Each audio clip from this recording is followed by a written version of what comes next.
말레이시아 수사당국이 이르면 오늘 김정남 시신 부검 결과를 발표할 것으로 알려졌습니다. 부검 결과에 따라 상당한 파장이 예상되는데요. 보도국 연결해 자세한 내용 알아봅니다. 김동욱 기자. 네, 말레이시아 수사당국이 김정남 시신 부검 결과를 이르면 주말쯤 발표할 것으로 알려졌습니다. 부검 결과에 따라 상당한 파장이 예상되고 있는데요. 독살이 맞는지, 맞다면 사용된 독극물이 어떤 것인지에 따라 수사가 급물살을 탈 것으로 전망됩니다.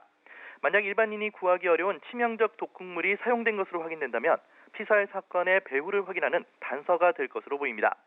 일각에서는 말레이시아 당국이 이번 사건의 민감성을 감안해 공개적으로 발표를 하기보다는 관련국들에 비공식적으로 내용을 전달할 가능성도 있다는 전망이 나오고 있습니다. 부검 결과 발표 여부와 그 내용에 따라 북한 대사관이 예민하게 반응할 가능성도 점쳐집니다. 말레이시아 수사당국은 당초 김정남이 건강상의 이유로 자연사한 것으로 판단했다가 공항 CCTV 등의 증거 분석을 통해 타살 가능성에 주목한 것으로 전해졌습니다. 김정남 시신에 대한 부검은 7시간 동안 진행됐습니다. 김정남 시신은 쿠알라룸푸르의 한 병원에 안치됐다가 부검을 위해 다른 병원으로 옮겨졌습니다.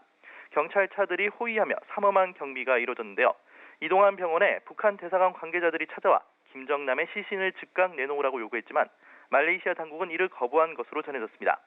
강철주 말레이시아 대사 등 북한 대사관 관계자들은 부검이 끝난 뒤 영안실 현관에서 경찰 측과 한바탕 승강의를 벌이기도 했습니다.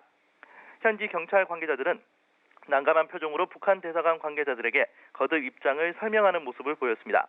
부검이 끝난 뒤에도 북한 대사관 관계자들은 1시간 정도 현장에 머물다가 철수했다고 합니다.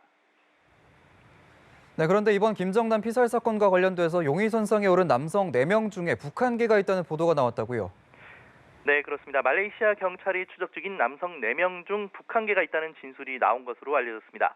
요미우리 신문은 말레이시아 현지 중국어 매체인 동방일보 인터넷판을 인용한 보도에서 체포된 여성의 진술에 따르면 사건에 관련된 남성 4명 중에는 베트남 국적과 북한계가 있는 것으로 알려졌다고 보도했습니다.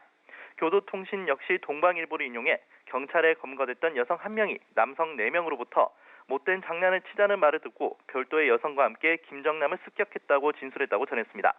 현지 수사당국자는 용의자인 여성 2명이 어떤 국가에 고용돼 이번 암살을 자행했다며 경찰은 이미 범행에 사용된 독극물을 특정하고 있다고 말한 것으로 전해졌는데요.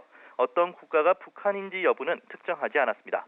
또 독극물이 청산가리보다 훨씬 독성이 강하다면서도 구체적인 명칭을 거론하진 않았습니다. 지금까지 보도국에서 전해드렸습니다.